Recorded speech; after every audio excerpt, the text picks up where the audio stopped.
and it's time for another basic lager review this time. There is a new keg in the Perfect Draft, and that can mean only one thing. Yes, I've been back to the local at 410, and we're basically I got a keg of lager. In fact, I got a keg of Spartan Oktoberfest because Perfect Draft doing a thing where if you buy a keg of Oktoberfest beer, you get a free glass. So I thought, I've got to get on that. Spartan Oktoberfest, get a free glass. What I didn't realise was there was two glasses to choose from. And the one I went for as my free glass was the Spartan glass. But they did have a Lowenbrow glass as well, which it broke my heart to leave it behind. So I bought the Lowenbrow glass. Oh, I'm dropping it all over the floor. Bought the Lowenbrow glass as well. So I've actually got both of them. Could have got another keg. But I thought, you know what, now I'll just get it now and have the Lowenbrow thing, because knowing me, the offer won't be on next time I go. So, I've got new tankards now. I might start using these more in the taste tests, I don't know. But certainly if I'm going to be reviewing a fine lager, I'm going to be putting it in one of these two bad boys. Lowenbrow can go for now. I will be drinking, when I test the keg, when it has cooled down, I will be testing it in my Spartan tankard glass.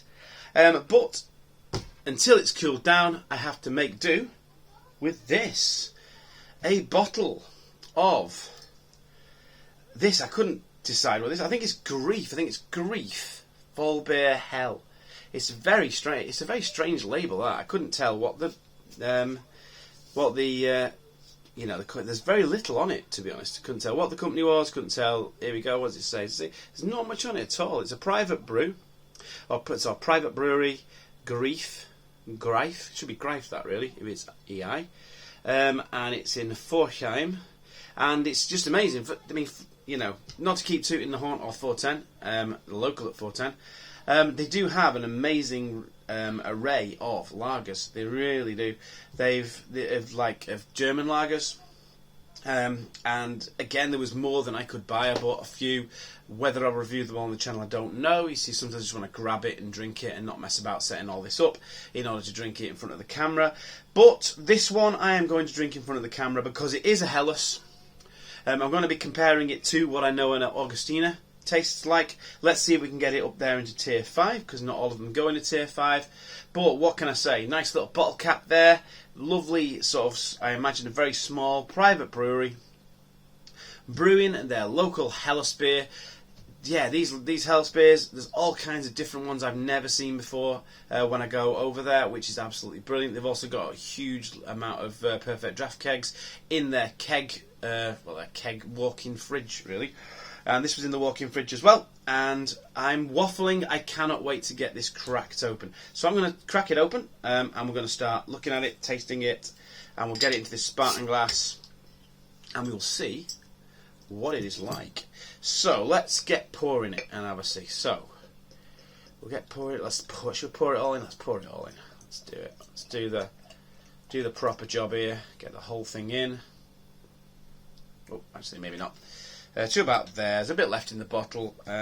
Just want a bit of swilling room, don't we? Really, it's nice and cold. This doesn't look that cold, but the bottle is nice and cold. I think the fridge at the moment's got a perfect temperature for really tasting lagers. It's not ice cold, but it is cold enough to be refreshing. Look at that, looks great in the glass. Got the bubbles rising up right through it there. It's a lovely colour. It is a pale straw colour with just a hint of amber. Lovely fluffy head there. Looking absolutely amazing. Cannot wait to get this down my neck. It is 4.9% ABV. It's a 500ml bottle, and I think it was about £4, as they just tend to be there. They just tend to be a flat £4. Yeah, I mean, can't wait to start nosing this. So the head has gone down a little bit. Let's get nosing the bit. So it's quite grassy in the nose. Bit of malt in there. Tingle in the nose a bit. It does smell very nice. Got a decent amount of aroma on it. Probably put a little bit too much in the glass.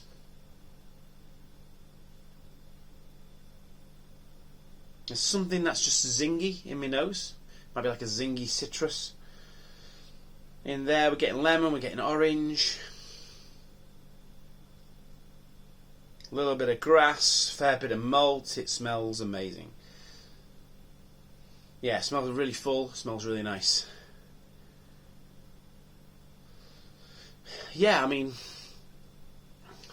they're a mixed bunch. These small brewery local Hella Spears. I've had some amazing ones. I've had some that have not been particularly great. Some that I haven't even bothered reviewing for the channel because they weren't that great. But on the whole, most of them are really nice. So let's have a see if this one is really nice too. Cheers.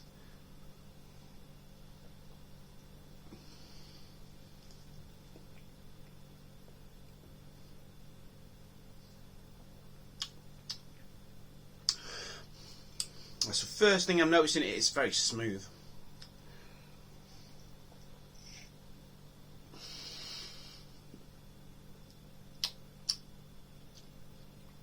It's very smooth. It's a little bit light in flavour at the moment, but I won't decide just yet. It's going down a treat.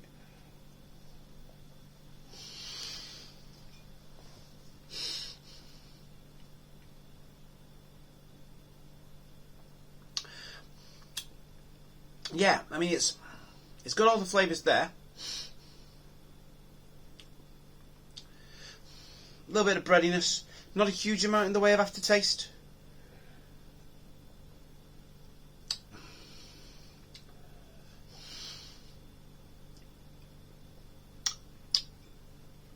It's got a little bit of bitterness, not a huge amount of flavour. It's a bit watery, if I'm honest. Let's get a little lot in there, just give it a good fighting chance. Whack the rest in.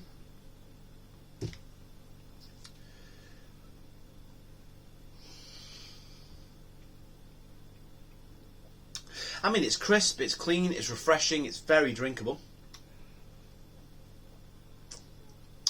but not massively high in flavour. That's all I'm going to say. It's decent amount of flavour, but a bit watery. There are better Hellas's out there in booths. In fact, I'd say possibly Paulaner might be better. Not the best Hellas I've ever had by any means. It's a pretty decent lager. I'm thinking, I mean, I've not got the tier chart with me at the moment, but I'm thinking tier 2 or tier 3, but probably more like tier 2. I reckon it's still decent. Tier 2 sounds low, but tier 2 is still a decent lager. There are better ones out there. Random cut for an unknown reason. What was I saying? Nice little wafery bit. No, it's the same bitterness. I wasn't saying bitterness though. Wafery aftertaste. Yeah, I mean it's all right. It's all right, but it really is nothing to write home about. In the world of lagers, I'm going to put this in tier 2 just because it's independent and small brewery and all that, and I paid £4 for it. Doesn't mean it's amazing. It's tier 2, it's okay. And there you go, that's all there is to it. So, you know, if you see it, get it. See if you agree with me, see if you disagree with me. But there it is. It is Greif Vollbier Hell. Until next time, have a good one.